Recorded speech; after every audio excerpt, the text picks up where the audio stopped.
So in today's video series or today's lecture, we will be focusing on chapter number 2, that is functions of management.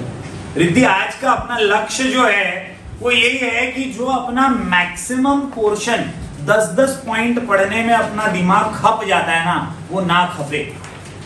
Come time में ज्यादा productivity और efficiency के साथ हम आसानी से कैसे इस चैप्टर के मेजर पोर्शन को कवर कर सकते हैं। तो ये जो शुरुआती पार्ट रहेगा, इसमें आपको हैंडबुक में इंपॉर्टेंट चीजें नोट करना बहुत जरूरी है, क्योंकि फंक्शंस ऑफ मैनेजमेंट में जितने भी फंक्शंस हैं, हर एक का एक कॉमन पैटर्न है। Explain planning, importance of planning, explain coordination, importance of coordination, explain organizing, importance. मतलब पूरा चैप्टर सेम फ्लो में जाता है और हर आंसर में कितने पॉइंट है प्रियांशु? 10 पॉइंट, बराबर। ये 10 करके अपने को 60 पॉइंट पढ़ने पड़ते हैं। तो यहाँ पे जो मैं जड़ी बूटी लेके आया हूँ, इससे मैं सिर्फ कोशिश करने वाला हूँ कि आपको सबसे पहले तो सारे मैनेजमेंट के फंक्शन समझ में आ जाए, तो आप उसका मीनिंग लिख सको।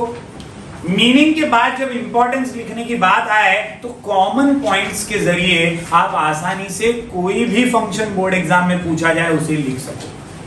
स्टार्ट करते हैं। तो अपना गोल, अपना लक्ष्य आज के इस लेक्चर का यही है कि हम ज्यादा से ज्यादा जितना हो सके नॉलेज और ओवरव्यू हासिल करें फंक्शंस ऑफ मैनेजमेंट का, और उसे ओन वर्ड्स में कैसे हम कॉमन पॉइंट्स के जरिए लिख सकते। स्टार्ट करते हैं। सबसे पहले तो मैं आपको बता दूं कि यहाँ पर चैप्टर नंबर 2 के अंदर सबसे मुख्य और सबसे इंपॉर्टेंट फंक्शन जो सामने आता है वो है प्लानिंग का फंक्शन। सबसे पहला फंक्शन क्या है? Planning. Planning is the heart and soul, और we can say the root of any manager. हर मैनेजर को प्लानिंग से ही शुरुआत करनी है। ये पहला कदम है, ये फर्स्ट स्टेप है, और प्लानिंग करके ही समीर वो आगे बढ़ सकता है। उसके सामने ट्रांसपेरेंसी आएगी, उसके सामने कच्चा चिट्ठा आ जाएगा कि इस तरह से कदम कदम बढ़ाकर वो आगे बढ़ेगा और ऑर्गेनाइजेशन को सफलता दिलाएगा। Planning is the basic function of management. Planning is the basic function of management. Tulsi, कोई भी क्वेश्चन आ जाए, पहली चीज क्या है लिखने का? Planning is the basic function of management. Planning से रिलेटेड कुछ भी आए, इसमें आपको ये लाइन लिखनी है। ये बेसिक फंक्शन है, इसी के बाद दूसरे फंक्शंस पॉसिबल हो पाएंगे। अगर आपने प्लानिंग ही नहीं किया तो कोई दूसरा फंक्शन पूरा ही नहीं कर सकते। मतलब आपको ऑर्गेनाइजिंग तक पहुंचना है, स्टाफिंग तक पहुंचना है, कोऑर्डिनेटिंग तक पहुंचना है, कंट्रोलिंग तक पहुंचना है, डायरेक्टिंग तक, ये सारा फंक्शन प्लानिंग से ही तो शुरू होगा। प्लानिंग ही नहीं करेंगे तो फिर ये बाकी के फंक्शन तक पहुंचना नामुमकिन। And that is why it is called as the basic function of management. Every function of management is based on planning. दो लाइनें याद हो रही हैं, दो बातें याद हो रही हैं प्लानिंग के बारे में। Basic function of management, all functions are based on planning. दो बातें आपको याद हो रही है। पहला क्या बोल रहा है? Basic function of management. दूसरा क्या बोल रहा है? All functions are based on planning. Okay. It includes deciding things to be done in advance. म्हणजे वागाचे पंजे। वो क्या बोल रहा है कि प्लानिंग में होता क्या है रिद्धि? उसके अंदर होता है डिसाइडिंग इन एडवांस। क्या होता है? Deciding in advance. क्या होता है? Deciding in advance. पहले से ठान लो, पहले से सोच लो, पहले से तय करो कि आपको आगे जाकर के क्या करना है। जब आप पहले से सोच लेते हो, पहले से तय कर लेते हो, तो आप तैयारी में रहते हो, आप एकदम अलर्ट रहते हो। And through this, it will be easier to achieve your goals. आपके लक्ष्य को पाना, आपके लक्ष्य को अचीव करना काफी आसान हो जाता है, और इससे आप इजीली सफलता प्राप्त कर सकते हैं। So, planning is the basic function of management. All functions are based on planning. Planning करोगे तो आगे का रास्ता क्लियर हो जाएगा। दोस्तों, planning is an intellectual process of logical thinking and rational decision making. वो इंग्लिश वो क्या बोल रहा है भाई लकी? वो बोल रहा है लॉजिकल थिंकिंग। बिना सोचे समझे प्लानिंग नहीं हो सकती। लॉजिकल थिंकिंग लगेगा। क्या लगेगा? Logical thinking and rational decision making. Planning के आधार पर ही आप निर्णय ले सकोगे, आप फैसले ले सकोगे। ऑर्गेनाइजेशन में फैसले लेना बहुत इंपॉर्टेंट होता है, डिसीजन मेकिंग करना बहुत इंपॉर्टेंट होता है। प्लानिंग से ही काम आसान हो पाता है। आप प्लानिंग करोगे तो लॉजिकली सोचोगे, आप 4 लोगों से डिस्कस करोगे और वो डिस्कशन करते हुए आप रैशनल डिसीजन मेकिंग कर पाओगे। उम्मीद करता हूं आपको इतना समझ में आया होगा। Designing a proper planning and implementing accordingly is the key of achieving objectives of an organization. In short ये लिख लेना, planning is a detailed program of future courses of action. Detailed program for future course of action, future course of action, future course of action, future course of action, future course of action। Planning के बारे में क्या क्या याद रख सकते हैं भाई? अपन याद रख सकते हैं it is the basic function of planning. अपन याद रख सकते हैं all functions are based on planning. अपन याद रख सकते हैं कि भाई logical thinking and rational decision making is possible due to planning. अपन याद रख सकते हैं in short planning is a detailed program of future course of action. इतना इंट्रो तो बनता है। Everyone will be able to write this। सब लोग अपने हैंडबुक में इसको नोट डाउन कर लो, अंडरलाइन कर लो, ताकि प्लानिंग से रिलेटेड कभी भी कोई क्वेश्चन आए तो इतना तो लिखने का ही स्टार्टिंग में शुरुआत इसी से करनी। अब आते हैं डेफिनेशन। बुक के अंदर 2 डेफिनेशन दिए। Definition by Harold Koontz and O'Donnell और डेफिनेशन बाय जेम्स स्टोनर। कोई भी एक डेफिनेशन आप याद कर लो चलेगा, मैं दोनों पढ़ाता हूं, मेरा फर्ज है। Planning is deciding in advance what to do, how to do it, when to do it and who is to do it. What to do, how to do, when to do, who is to do it. What to do, how to do, when to do and who is to do it. What to do, how to do, when to do and who is to do it. Harold Coons ने तो खेलते खेलते बता दिया। मतलब देखिए, planning is in deciding in advance क्या करना है, कैसे करना है, कब करना है, कौन करेगा कौन है अनु? कहाँ गए तुम? दिखाई नहीं पड़ रहे। आज वो अलग बैठा है, बोले यार ये लोग बहुत परेशान करते हैं लेक्चर में। तो प्लानिंग करके बैठा है।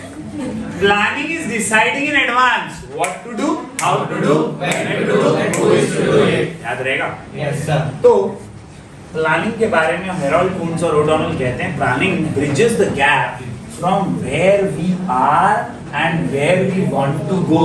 बहुत सिंपल बात बोल रहा है, बहुत सिंपल बात बोल रहा है। क्या बोल रहा है वैष्णवी? अभी हम जहां हैं और हम जहां पहुंचना चाहते हैं उसके बीच का जो गैप है ना, वो गैप कम करने का काम प्लानिंग करना है। हमें वो रास्ता दिखाने का काम प्लानिंग करना है। ये पहला डेफिनेशन तो एकदम आसान है।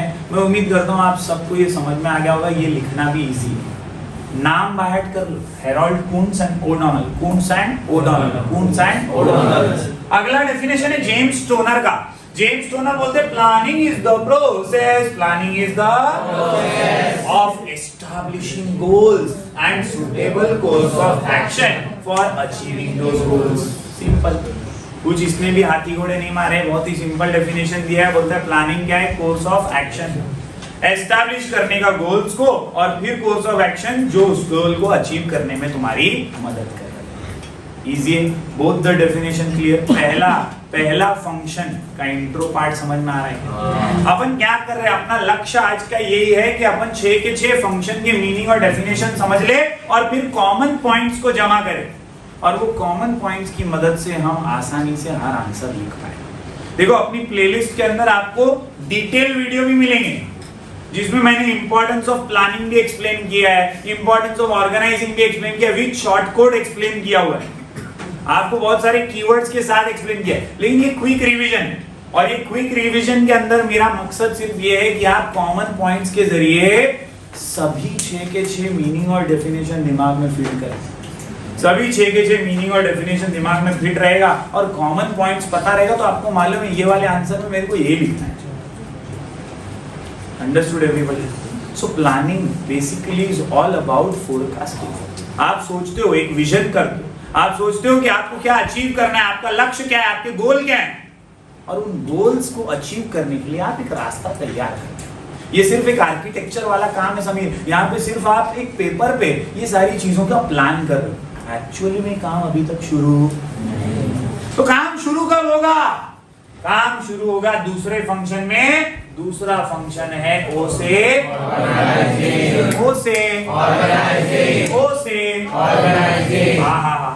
ऑर्गेनाइजिंग का फंक्शन बड़ा ही जबरदस्त सा फंक्शन है।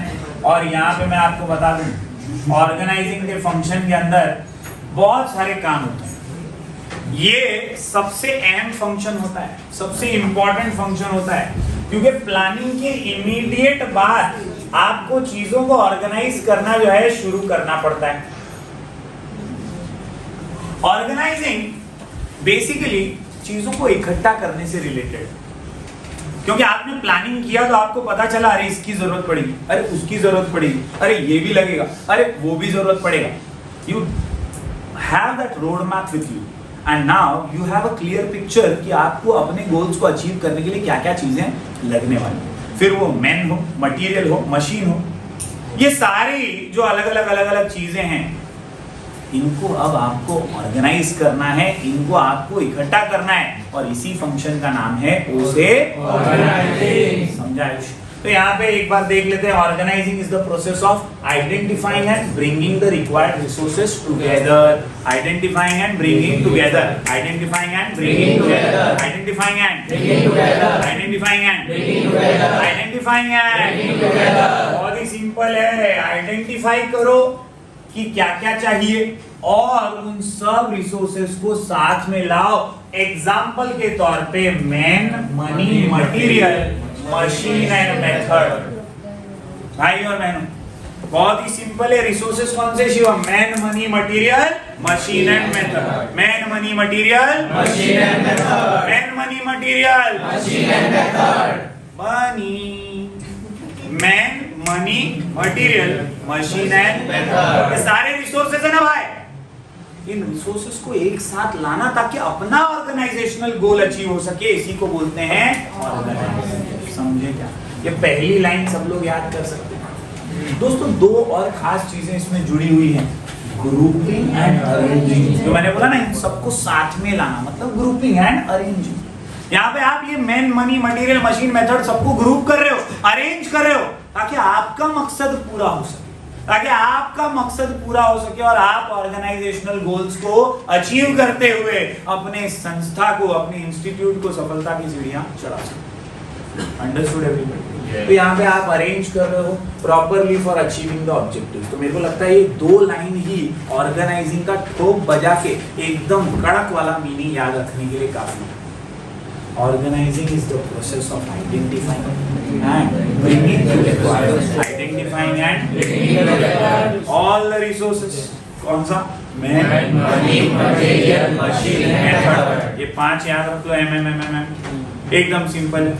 ये सारे रिसोर्सेस को ग्रुप करना है, अरेंज करना है, ताकि अचीव कर सकें ऑब्जेक्टिव। ग्रुप करो, अरेंज करो, अचीव करो। ग्रुप करो, अरेंज करो, अचीव करो। ग्रुप करो, अरेंज करो, अचीव करो। Group arrange, achieve. Group arrange, achieve. अरे ग्रुप अरेंज, अचीव। इसी को बोलते हैं ओ से ऑर्गेनाइजिंग। दोस्तों, एक वर्ड है जो बहुत फेमस है और हमेशा इसमें यूज होता है, कि याद रखिए यहाँ पर ये वर्ड जो आता है ना, the synchronization and combination of workforce, physical, financial. Synchronization मतलब ये ग्रुपिंग का ही दूसरा नाम है। यहाँ पे सिंक कर रहे हैं ना सब। मैन मशीन को समझ रहे हैं, मशीन मनी से आ रही है, एक पर्टिकुलर मेथड फॉलो किया जा रहा है। समझ में आ रहा है क्या? तो ये सब क्या हो रहा है? एक सिंक में हो रहा है, एक साथ हो रहा है। क्यों हो रहा है? So that objectives can be achieved. समझ में आ रहा है क्या? तो synchronization and combination of workforce which can be physical also, financial also, and information resources are established in the process of organization. समझ में आया? ऑर्गेनाइजिंग का मीनिंग समझ रहे हैं? प्लानिंग क्या था? याद रखो, what to do, how to do, ये सब याद रखोगे तो प्लानिंग समझ में आ जाएगा। What to do, how to do, who is to do it, when to do it, ये है प्लानिंग। ऑर्गेनाइजिंग में क्या है? सिंक्रोनाइजेशन है, कॉम्बिनेशन है, आइडेंटिफाई करके ग्रुप और अरेंज करना है। ये 4-5 वर्ड फेंक के मारा तो ऑर्गेनाइजिंग दिमाग में आना ही चाहिए। दो डेफिनेशन की बात करते हैं। दो डेफिनेशन की बात करें तो मूनी एंड रेली और कून्स एंड ओडॉनल। अरे सिंपल करके दे रहा है, मतलब नाम भी ज्यादा याद करने की जरूरत नहीं है। प्लानिंग में भी वही है, ऑर्गेनाइजिंग में भी कून्स और ओडोनेल, पहले चलो इन्हीं का देखें। कून्स और ओडोनेल क्या बोलते हैं? Organization involves the grouping of activity. है भारी वाला वर्ड अपने को दे दिया, ये ऐसा मार्क कर लो क्योंकि ये वाला वर्ड अपना सुना है। ऑर्गेनाइजिंग क्या है ऋतिक? Grouping of activity. क्या है? Grouping of activities. 2-4 activities group करो तभी तो ऑर्गेनाइज कर पाओगे। परचेज वाले, सेल्स वाले, जो अलग अलग डिपार्टमेंट है, ये कैसे सक्सेसफुली चलेंगे? ऑर्गेनाइज करोगे रिसोर्सेज तो ही चलेंगे। And that is why grouping of activities necessary to what? Accomplish goals. Necessary to what? Accomplish goals and plan. The assignment of these activities to appropriate departments and the provision of authority, delegation and coordination. दोस्तों यहाँ पर मुख्य line तो यही है, grouping of activities necessary to accomplish goals. याद रहेगा। इसके ऊपर मूनी और रेली का डेफिनेशन है। वो बोलते हैं organization is the form of every human association for the attainment of common purpose. यहाँ अंडरलाइन करो, common purpose. मतलब सेल्स वाला हो, परचेज वाला हो, पेमेंट वाला हो, रिसिप्ट वाला हो, डिपार्टमेंट कोई भी हो, सबका पर्पस तो कॉमन है, सबका पर्पस एक ही है। What is the purpose? Profit of the organization. Everyone wants that organization should get successful. Organization की सफलता ही सबका कॉमन पर्पस होता है। तो हमारे मुनी रेड्डी भी यही बोल रहे हैं, when everyone is combined together, when every human association is together for what? Attainment of common purpose, it is called as organization. It is called as organization. दो डेफिनेशन समझ में आ रही है क्या? प्लानिंग के बाद ऑर्गेनाइजिंग समझा क्या? हम पोस्ट डीसी पढ़ रहे हैं। बॉस क्या पढ़ रहे हैं? Post DC. तुमने सुना होगा, टेक्स्ट बुक में ही लिखा हुआ। ये पोस्ट डीसी के अंदर से हमने पी कर लिया, प्लानिंग का ओ कर लिया। चलिए बढ़ते हैं आगे फटाफट से। अगला जो हमारा कॉन्सेप्ट है, अगला जो हमारा फंक्शन है, उम्मीद करता हूँ आप हैंडबुक के अंदर तो लिख ही रहे होंगे। अगला जो हमारा फंक्शन है वो एस से है। एस से आता है स्टाफिंग। एस से आता है स्टाफिंग। ये जो स्टाफिंग का फंक्शन है, सिंपल फंक्शन, नाम में इसका काम छुपा हुआ है। नाम में इसका काम छुपा हुआ है। नाम में इसका काम छुपा हुआ है। बहुत ही सिंपल है। Staffing is related to appointment of staffs, recruitment of people, selecting people, training them.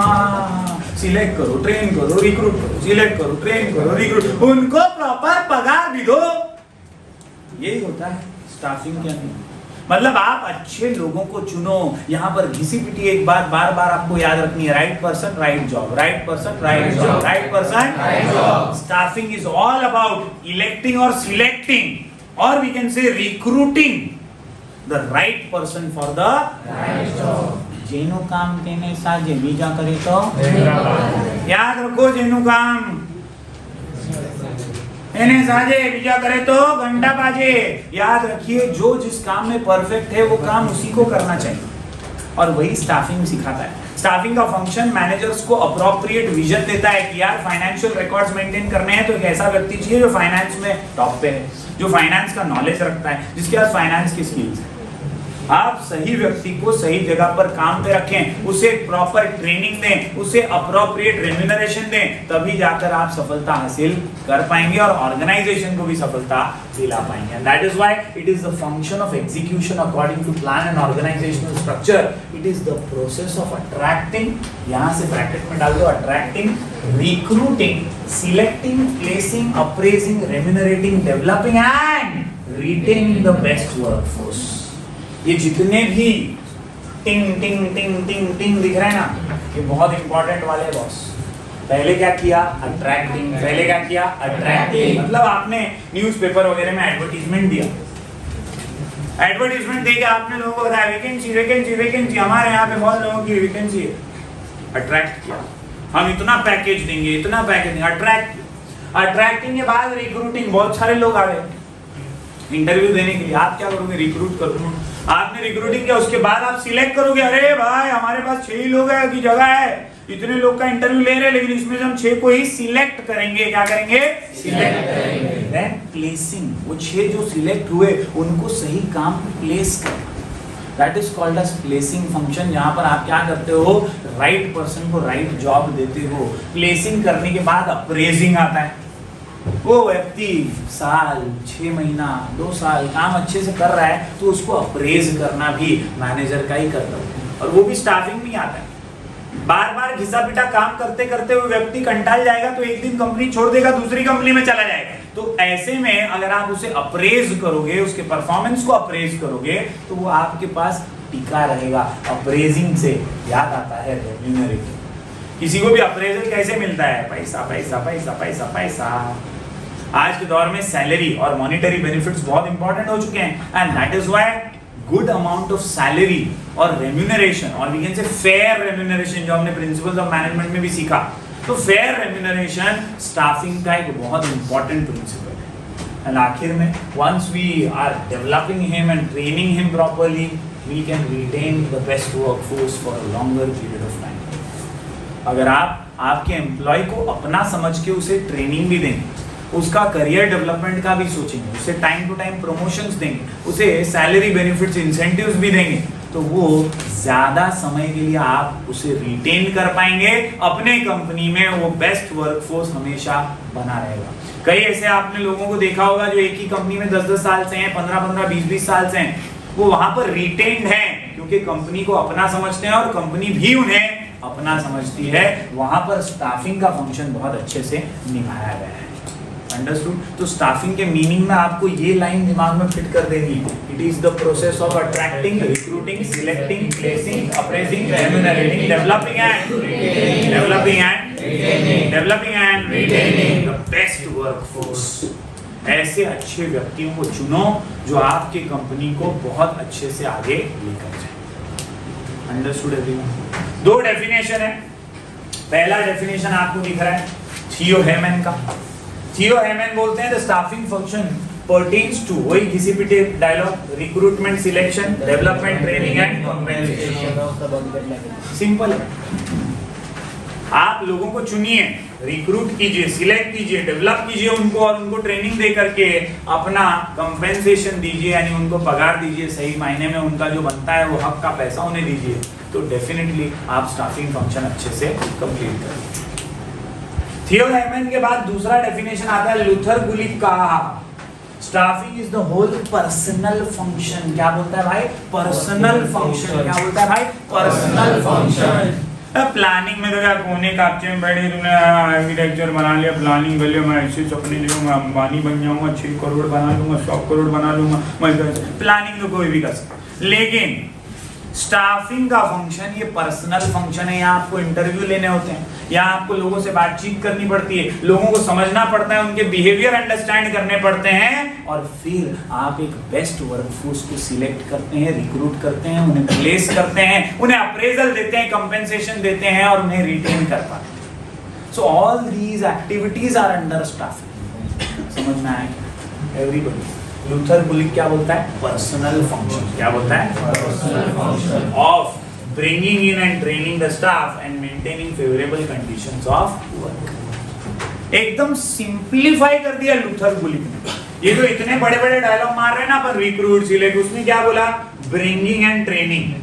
क्या बोला? Bringing and training. क्या बोला ना? Bringing and training the staff and maintaining favourable conditions of work. इसमें सब आ गया। फेवरेबल कंडीशन रहेगा तो ही टिकेगा ना तेरी कंपनी। तू उसको पगार टाइम पे नहीं देगा तो काहे टिकेगा? वहाँ कैंटीन फैसिलिटी नहीं है, टॉयलेट बाथरूम फैसिलिटी, काहे टिकेगा? तुम्हारी कंपनी दूसरे कंपनी में चला जाएगा। पिक एंड ड्रॉप फैसिलिटी दे रहा है तो वहीं चला जाएगा, पगार आपसे ज्यादा दे रहा है तो वहीं चला जाएगा। यानी फेवरेबल कंडीशंस भी बहुत इंपॉर्टेंट होते हैं स्टाफिंग फंक्शन में। ये सारी एक्टिविटीज आ जाती है। POS समझा क्या? प्लानिंग के अंदर हमने देखा, यहाँ पर हम what to do, how to do, when to do, who is to do it समझ रहे हैं। ऑर्गेनाइजिंग में ग्रुपिंग ऑफ एक्टिविटीज कर रहे हैं, आइडेंटिफाई कर रहे हैं भाई। और अभी अभी अपन ने देखा है इससे स्टाफिंग, यहाँ पर रिक्रूट कर रहे हैं, सिलेक्ट कर रहे हैं, ट्रेनिंग दे रहे हैं, डेवलपमेंट कर रहे हैं, कंपेंसेशन और रेम्यूनरेशन दे रहे हैं, और रिटेन कर रहे हैं बेस्ट वर्कफोर्स। इतना समझा क्या? ये 3 फंक्शंस ऑफ मैनेजमेंट का मीनिंग और डेफिनेशन दिमाग में रहेगा क्या? सबने थोड़ा थोड़ा हैंडबुक में लिखा क्या? चलिए आगे बढ़ते हैं चौथे फंक्शन। दोस्तों ये जो चौथा फंक्शन है, ये चौथा फंक्शन है डायरेक्टिंग का।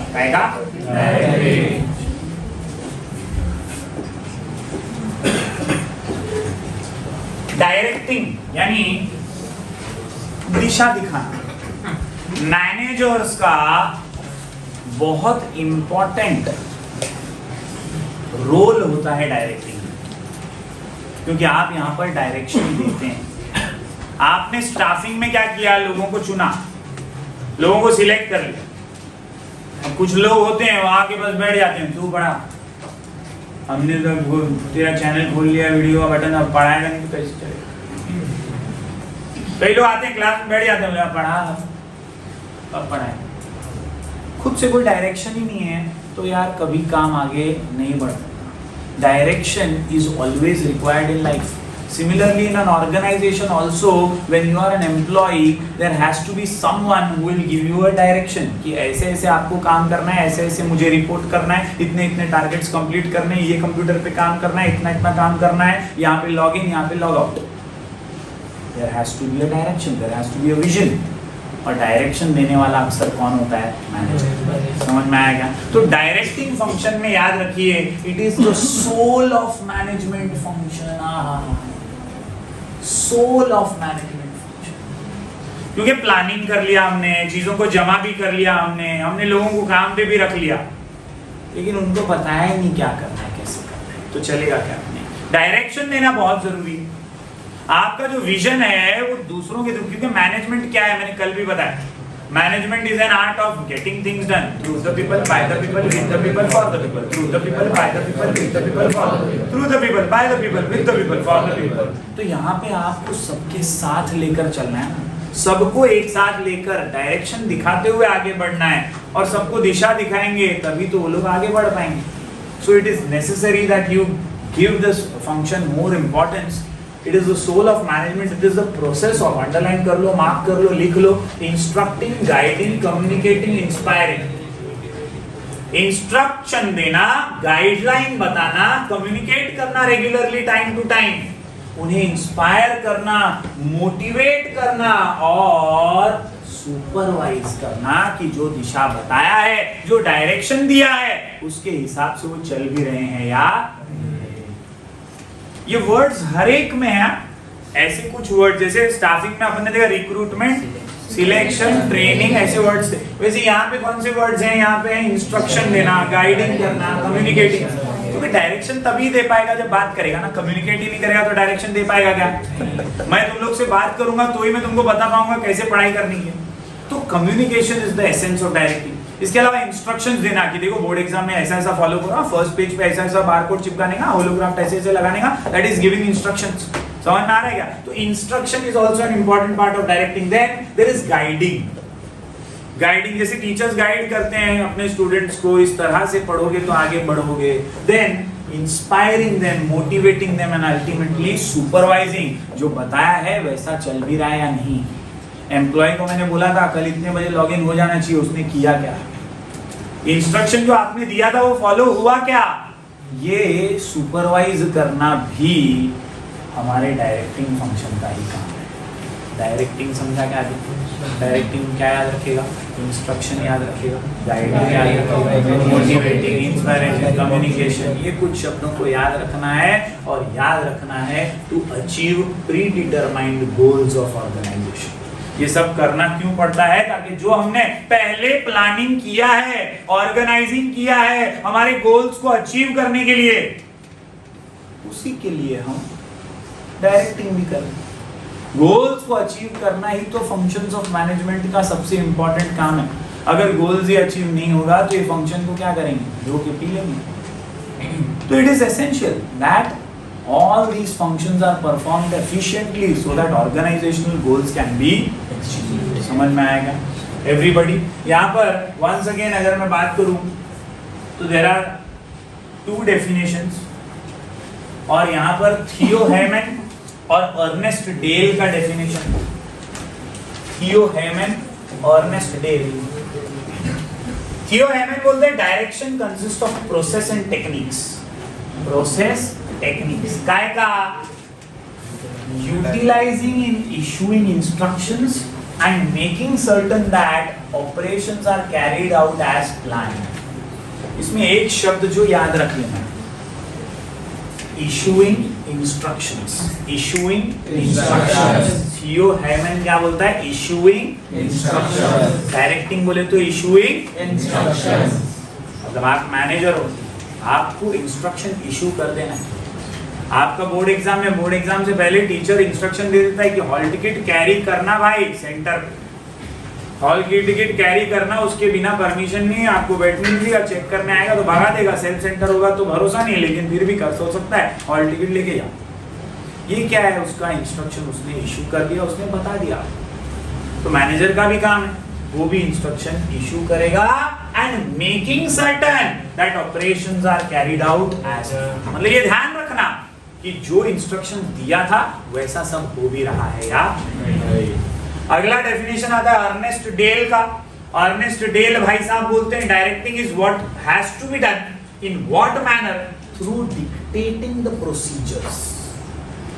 वही चीज है, इशूइंग इंस्ट्रक्शन के बजाय क्या लिखा है उसने? Dictating procedures. प्रोसीजर बता दें, डिक्टेटिंग प्रोसीजर। जैसे मैंने आपको बताया कि इकोनॉमिक्स में क्वेश्चन 1 लिखो, उसके बाद क्वेश्चन 6 लिखो, इससे आप अच्छे से टाइम मैनेज कर पाओगे, फटाफट आपका काम हो जाएगा। तो ये क्या है? मैंने आप लोगों को डिक्टेट किया प्रोसीजर, ऐसे ऐसे लिखो, ऐसे ऐसे फॉलो करो। Dictating procedure and policies for accomplishing performance standard. तुमको लगता है ये तो याद नहीं रहेगा, तो इधर वही लिख दो, for achieving organizational objectives, for achieving Organizational objectives. दो डेफिनेशन अपन कर रहे हैं, कोई भी एक ऐड करने का, कोई भी एक लिख के प्रैक्टिस करने का। मीनिंग दिमाग में होना चाहिए। प्लानिंग क्या है? What to do, how to do, याद रखो, when to do and who is to do. Organizing क्या है? Grouping of activities, identifying your goals and organizing things accordingly. याद आ रहा है?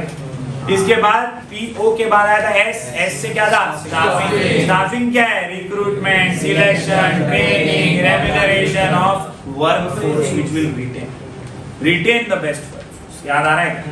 इसके बाद स्टाफिंग के बाद हम लोग ने क्या किया? डायरेक्टिंग में इंस्ट्रक्शंस याद रखो, गाइडिंग याद रखो, कम्युनिकेटिंग याद रखो, इंस्पायरिंग, मोटिवेटिंग एंड सुपरवाइजिंग। चारों क्लियर हो रहे क्या? आखिरी वाले पे आते, सॉरी पांचवे वाले पे आते। पांचवा क्या है? कोऑर्डिनेटिंग। कोऑर्डिनेटिंग में नाम नहीं काम है, कोऑर्डिनेशन बनाना, तालमेल बनाना। एक संस्था में, एक ऑर्गेनाइजेशन में कोऑर्डिनेशन होना बहुत जरूरी है। अगर कोऑर्डिनेशन नहीं है तो कुछ टाइम के लिए हो सकता है हम सफलता हासिल करें, लेकिन आगे जाके हम चरमरा जाएंगे, तकलीफ में आ जाएंगे। कोऑर्डिनेशन ये एसेंस है हार्मनी का। कोऑर्डिनेशन एक एसेंस है भाईचारे का, वर्क रिलेटेड बेसिक एथिक्स का। अगर आप में कोऑर्डिनेशन नहीं है तो जेलसी हो सकती है, कोऑर्डिनेशन नहीं है तो गिल्ट हो सकता है, कोऑर्डिनेशन नहीं है तो मिसअंडरस्टैंडिंग हो सकती है, कॉन्फ्लिक्ट हो सकती है, कंफ्यूजन हो सकता है, और इससे नुकसान संस्था का होगा, ऑर्गेनाइजेशन का होगा। You will not be able to achieve organizational objectives if you don't have those proper working conditions. और इसीलिए coordination between different functions and all levels of employees the essence of organization success. All levels, manager और employee के बीच में coordination, department के बीच में coordination, subordinate superior के बीच में कोऑर्डिनेशन। Coordination is essential. इससे तालमेल बना रहेगा, बातें ट्रांसपेरेंट रहेंगी, कंफ्यूजन नहीं होगा और सक्सेस मिलेगा। तो अगर सक्सेस हासिल करना है तो उसका एसेंस क्या है? Coordination between different function at all levels. Coordination between different function at All levels. It is an integration of different activities which is essential for their smooth flow. It establishes harmony. Underline कर दो, establishes harmony. Coordination से क्या आएगा? Harmony. Coordination से क्या आएगा? Harmony. Coordination से क्या आएगा? Harmony. Yes. Among all the activities of an organization in achieving desired goal in an organization, a number of persons are working together to achieve a common goal, and that is why their work is closely linked with each other. There are many people ना, organization में एक अकेला थोड़ी काम कर रहा है. There are many people.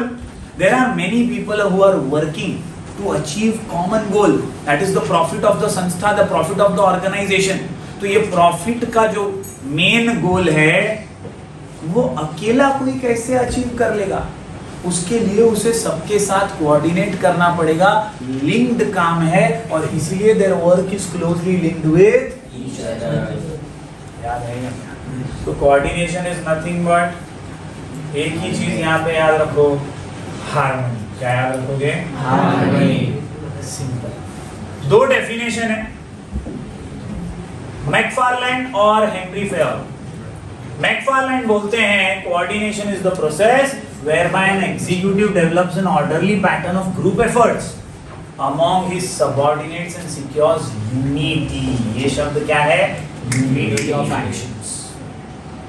When a superior or a subordinate is developing group efforts or a pattern of group efforts, so that unity of action comes and the common purpose is achieved.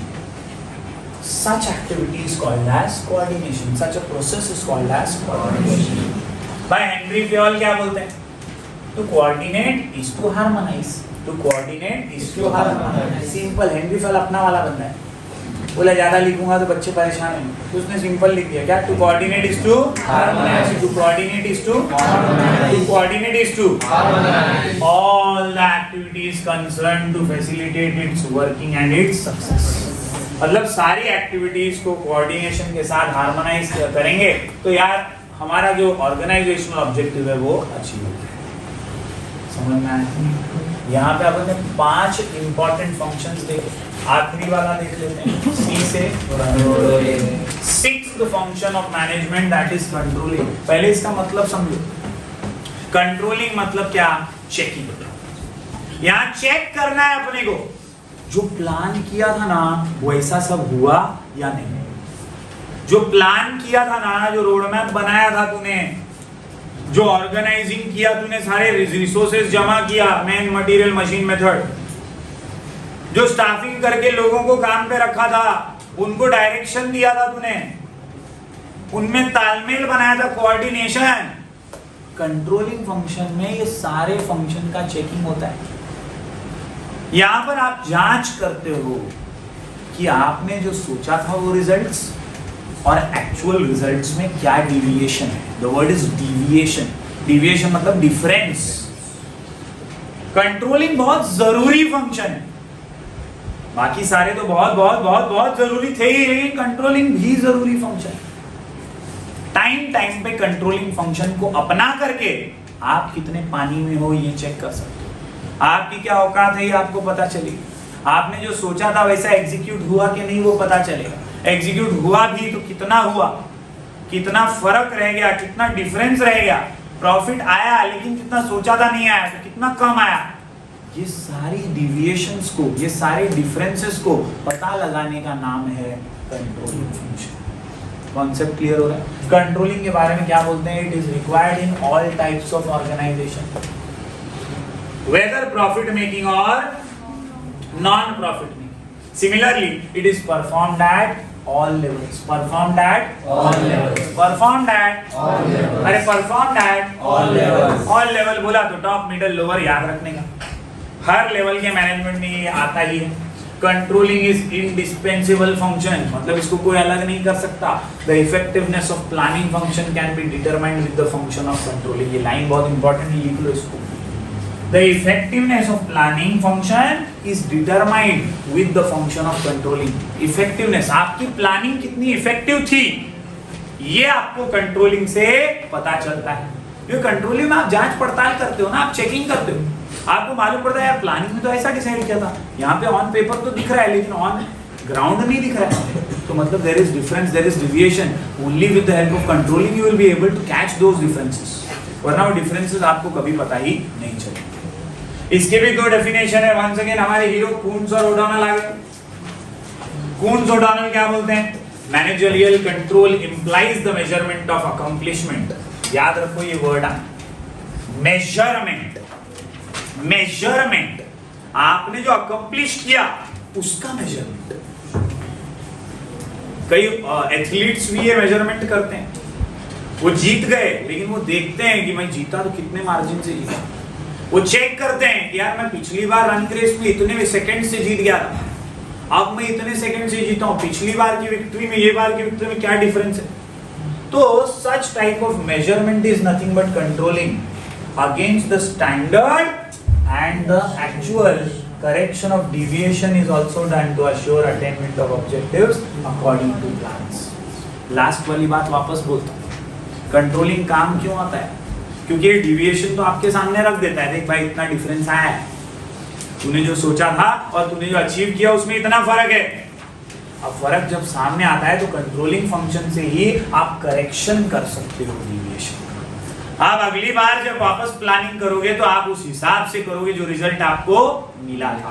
Controlling function ही आपकी मदद करता है check करके उसमें सुधार लाने, उसमें corrections लाने में, ताकि आप अचीव कर सको ऑर्गेनाइजेशनल ऑब्जेक्टिव्स जो आपने प्लान किए। Understood everyone? कोऑर्डिनेशन समझा? यहाँ पर दूसरा डेफिनेशन है डेल हेनिंग का। डेल हेनिंग बोलते हैं control, to control is the process of bringing about conformity of performance with planned action. Word क्या है? Conformity. Conformity यानी once again it is checking and confirming. Check करो, confirm करो, जैसा plan किया था वैसा है भी या नहीं। तो conformity of performance, conformity of performance, conformity of performance with planned action, जो हमने प्लान किया था वो हमें कंफर्म करना है हमारे परफॉर्मेंस के।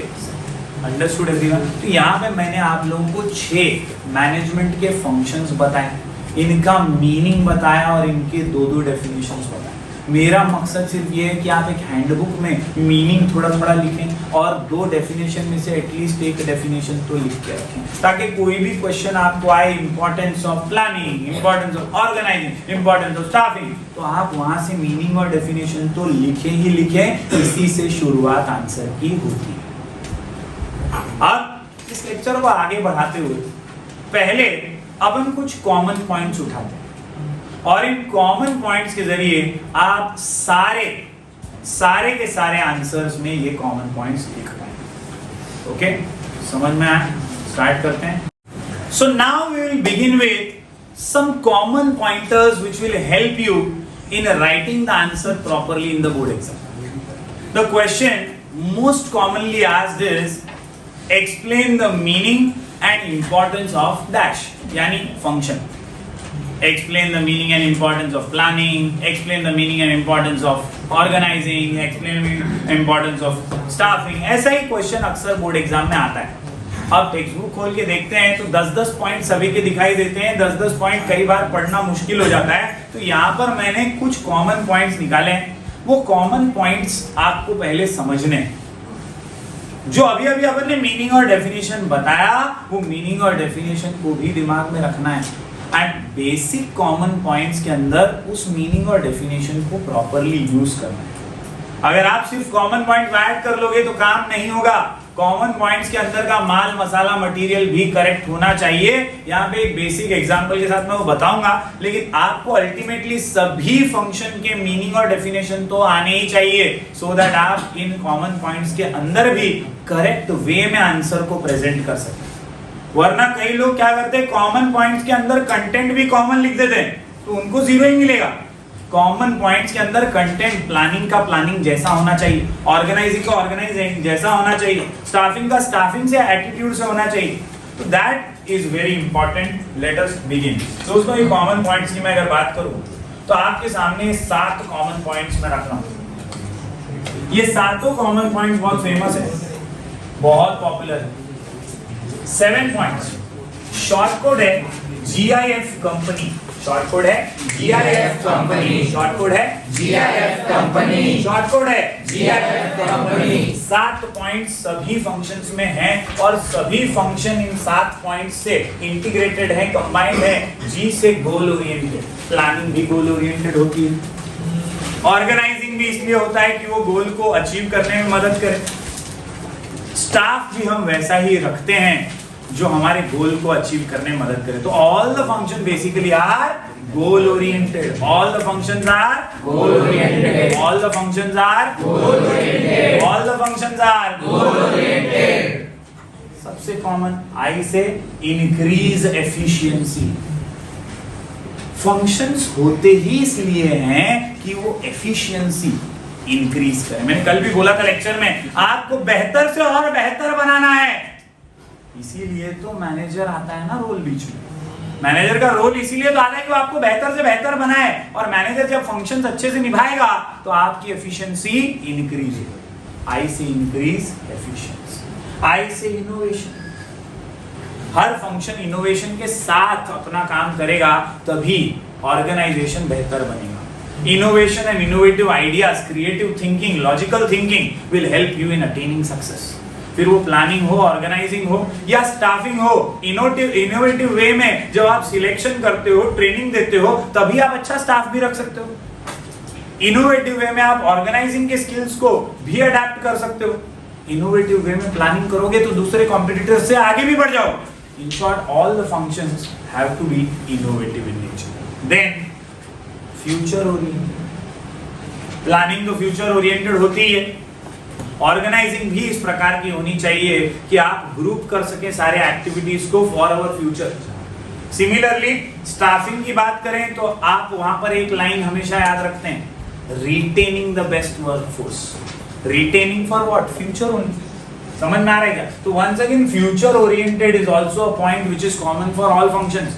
देन कॉर्पोरेट इमेज, बहुत ही कॉमन पॉइंट है, बहुत ही अच्छा पॉइंट है, सारे फंक्शंस में काम आएगा। प्लानिंग अच्छे से करोगे तो क्या बनेगा? अच्छा कॉर्पोरेट इमेज। ऑर्गेनाइजिंग एक्टिविटीज अच्छे से करोगे तो क्या बनेगा? अच्छा कॉर्पोरेट इमेज बनेगा। स्टाफ अच्छे रखोगे, उनका व्यवहार अच्छा रहेगा तो क्या बनेगा? अच्छा कॉर्पोरेट इमेज। अलग अलग डिपार्टमेंट्स के बीच में कोऑर्डिनेशन होगा तो क्या बनेगा? अच्छा कॉर्पोरेट इमेज। डायरेक्शन मैनेजर अच्छा देगा तो क्या बनेगा? अच्छा कॉर्पोरेट इमेज। और कंट्रोलिंग करके मेजरमेंट करोगे सक्सेस का, डिविएशंस को चेक करोगे तो क्या बनेगा? अच्छा corporate image. Basically, all the functions of management have this common point. C for corporate image. घिसा पिटा पॉइंट, पूरे ओसी के बुक में बार बार कॉपी पेस्ट किया हुआ point, optimum utilization of resources. हर फंक्शन निभाया ही इसलिए जाता है ताकि रिसोर्सेज का वेस्टेज रुक सके, और उनका ऑप्टिमम यूज हो सके,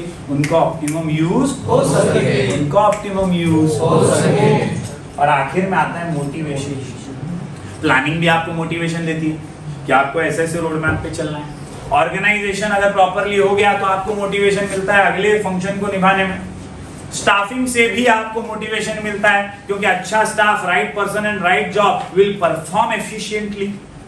समझ में आ रहा है क्या? So once again in all the function motivation is also one of the common points.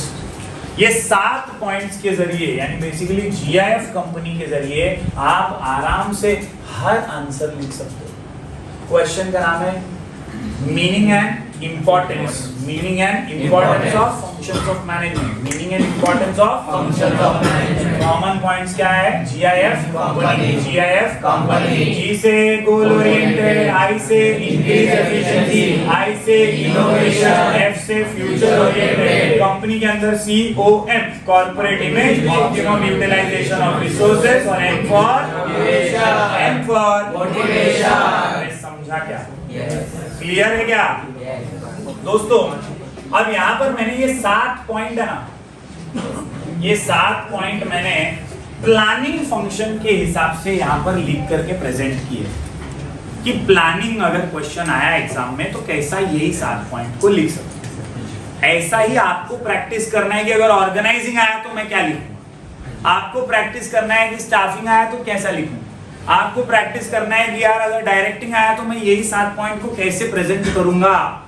Understood? ये एग्जांपल प्लानिंग से रिलेटेड है। For achieving goals, planning helps the management to select the best alternative by considering all positive and negative outcomes of the alternatives.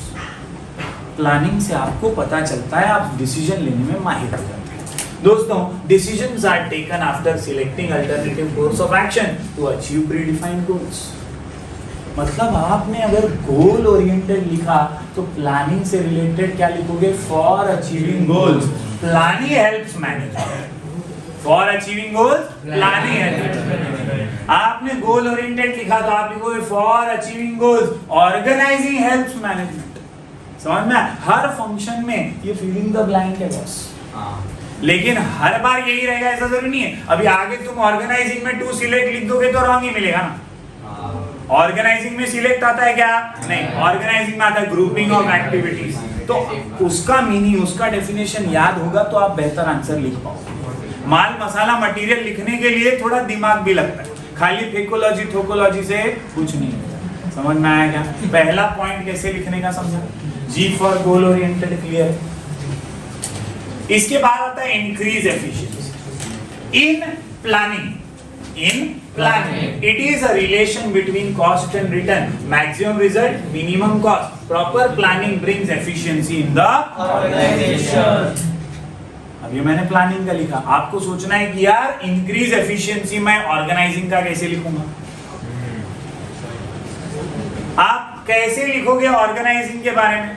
तो यहाँ पे आपको grouping of activity लिखना है, यहाँ पे आपको वंस अगेन सिंक्रोनाइजेशन लिखना है, कॉम्बिनेशन लिखना है, कैसे आप अलग अलग एक्टिविटीज को एक साथ ला रहे हैं वो लिखना है, अलग अलग resources, man, material, machine, method को ला रहे हैं वो लिखना है। समझ में आया? फिलिंग द ब्लैंक्स दिया है, वहां पे वो इनपुट हो सकता है, लेकिन उसके आगे खुद का दिमाग इनपुट करना पड़ेगा। Understood? Then I see innovation, planning function clears the role and activities to be perform. Organization function clears the roles and activity to be performed. लेकिन employees can work by using their new ideas. यही innovation है. Then this provides enough space to the manager to develop talent and flourish the knowledge. This scope for innovation into adopting new changes in methods of work is possible only through a set of organizational structure. यानी अगर आपको innovation को जगह देनी है तो एक set of organizational structure जरूरी है, और वो planning से ही आता है। Then comes future oriented. Planning helps manager to improve future performance. यहाँ organizing भी लिख सकते हो, यहाँ staffing भी लिख सकते हो, यहाँ directing भी लिख सकते हो। जहाँ फिलअप दिया है वहां पे तुमको हेल्प मिलेगी, लेकिन कहीं ना कहीं दिमाग चलाना पड़ेगा मीनिंग और डेफिनेशन के हिसाब से। If employees by establishing objectives and selecting a course of action, it is beneficial for the organization. ये तो कॉमन ही है ना यार, हर फंक्शन बेनिफिशियल ही है, फिर वो ऑर्गेनाइजिंग हो, स्टाफिंग हो, ये लाइंस कुछ कुछ ऐसी है ना जो हर जगह काम आएगी बॉस, हर जगह आकाश ये काम आएगा ना। It is beneficial for the organiser, planning भी बेनिफिशियल है, ऑर्गेनाइजिंग भी, स्टाफिंग भी, ये सब तो फंक्शन बेनिफिशियल ही तो है। तो आप वर्नाक्युलर मीडियम के भी हो तो भी डरने का नाही, घेऊन सु लखीस मला तर जमत नाही, कसं लिहिणार, काय घाबरायची गरज नाही। जे सेम लाइन्स आहे ते तुम्हाला बाहेर करावंच लागणार, जो कॉमन लाइन्स है वो तो याद रखना ही पड़ेगा। It is beneficial for the organization. Then planning leads to efficient working of the employees. Simple. Organizing leads to efficient working of employees. Staffing leads to efficient work of employees. Why? Because right person is at the right job. समझ में आया क्या? आपको answer frame करने आना चाहिए according to the common points. सिर्फ कोल्लू के बेल के तरह आए कॉमन पॉइंट दिया हमारे सर ने, हमारे सर ने कॉमन पॉइंट दिया, हम तो ये लिखेंगे, तो लोग हंसेंगे भी। आपको उसको यूज कैसे करना है वो आना चाहिए। Understood? Then corporate image, proper planning enables manager or employees to perform well, which in turn brings better result in enhancing a corporate image. Planning से आप एक अच्छा गुडविल क्रिएट कर सकते हैं, एक अच्छा रेपुटेशन क्रिएट कर सकते हैं, एक अच्छा मार्केट में कॉर्पोरेट इमेज बिल्ड कर पाते हैं। A better corporate image creates confidence in the mind of consumers, suppliers or dealers. ये लास्ट लाइन तो कॉमन ही है, ये सारे फंक्शन में काम आएगी। क्या? A better corporate image creates confidence, क्योंकि वो तो कॉर्पोरेट इमेज के बारे में ना ये लास्ट लाइन, ये किसी फंक्शन का थोड़ी है। तो कॉर्पोरेट इमेज क्या फायदा देता है? Corporate image creates confidence in the mind of consumer, suppliers और समझे? Then optimum utilization of resources, ये तो कॉमन हो चाहे ना हो, तुमने इतनी बार पढ़ा होगा, तुमको थोड़ा बहुत तो आता ही है। हर चैप्टर में ये पॉइंट दिखता ही है, ज्यादातर बार तुमने ये पढ़ा ही होगा। Proper planning leads to optimum use of resources. It helps manager to make best use of available resources such as physical हो, फाइनेंशियल हो, ह्यूमन रिसोर्स, सबका यूज प्रॉपर होना चाहिए। कोई भी रिसोर्स वेस्ट नहीं होना चाहिए। कोई मशीन 100 किलो अगर गुड्स प्रोड्यूस कर सकती है, उसमें से तुम 90 kg कर रहे हो तो तुम वेस्ट कर रहे हो। उसका पोटेंशियल पूरा यूज नहीं कर रहे, उसका पोटेंशियल पूरा इस्तेमाल होना चाहिए, उसी को कहते हैं better optimization of resources. Proper planning helps in reduction of wastage. आप यहाँ पे ऑर्गेनाइजिंग भी लिख सकते हो, आप यहाँ पे स्टाफिंग भी लिख सकते हो। प्रॉपर डैश यानी function of management will helps in reduction of wastage and increase in profit, increase in profit, increase in profit. आखिरी पॉइंट मोटिवेशन की बात करें तो planning plays significant role in the growth and survival of the organization. Organization का growth, उसका survival, उसका development, ये एक फंक्शन पे ही तो टिका हुआ होता है। फिर वो ऑर्गेनाइजेशन फंक्शन हो, स्टाफिंग फंक्शन हो, डायरेक्टिंग हो या कोई भी हो। याद रखो, एफिशिएंट या effective leadership, communication, supervision and motivation develops cooperation and commitment among the employees. It provides stability and creates balance among various departments and groups. यानी आप जब एक इफेक्टिवली लीडरशिप की क्वालिटीज को हासिल करते हैं और सबऑर्डिनेट्स को सपोर्टिव साबित होते हैं, तो आप डेफिनेटली बहुत अच्छे से कमिटमेंट के साथ एम्प्लॉइज को लीड कर पाएंगे। दोस्तों, it provide stability and creates balance among various departments. समझ में आया? ये 7 पॉइंट्स का प्लानिंग के हिसाब से मैंने एग्जांपल दिया। आप लोग कोशिश करो कि किस तरह से आप इसको दूसरे फंक्शंस के वे में लिख पाओ। ये पीडीएफ जो है मैं अपने ग्रुप्स में डाल दूंगा, अपने जो भी ग्रुप्स हैं, स्काई एजुकेशन ऑफिशियल है या अपने व्हाट्सएप ग्रुप्स है, उस पे मैं शेयर करूंगा। इसमें अलग से बाकी के आंसर भी दिए हुए, मतलब प्लानिंग के पूरे 10 पॉइंट वाला भी शॉर्ट कोड के साथ आंसर दिया हुआ है, ऑर्गेनाइजिंग का भी दिया हुआ है। आपको वो पसंद आता है, आप वो पढ़ के उसको लिख सकते हो, लेकिन बिना लिख के प्रैक्टिस मत करो। राइट एंड प्रैक्टिस, क्योंकि remember to repeat, remember to repeat. याद रखो कि वापस पढ़ना है और वापस पढ़ो, क्योंकि उम्मीद करता हूँ आज के इस लेक्चर में आपको फंक्शंस ऑफ मैनेजमेंट क्लियर हुए होंगे। अगले लेक्चर में अगला चैप्टर शुरू करेंगे।